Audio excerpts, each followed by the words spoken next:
हमार नाम सुष्मिता कुमारी। हमार गांव के नाम डुमरी। हमर प्रतियोगिता भेल छल नेहरू युवा केंद्र के तरफ से राज्य स्तरीय प्रतियोगिता, जेमे हमर तृतीय स्थान रहल।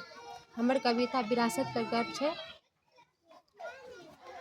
है शान निराली इस देश की, प्राकृतिक सुंदरता से विख्यात विश्व में अनेकों सभ्यताएं राज करती, कश्मीर से कन्याकुमारी। है शान निराली इस देश की, संस्कृति यहाँ की है बहुरंगी। विभिन्न संप्रदाय के लोग विभिन्न प्रकार की बोलियां बोलते। हमारी राष्ट्र की सौंदर्य अनोखी, हमारे राष्ट्र की सौंदर्य अनोखी।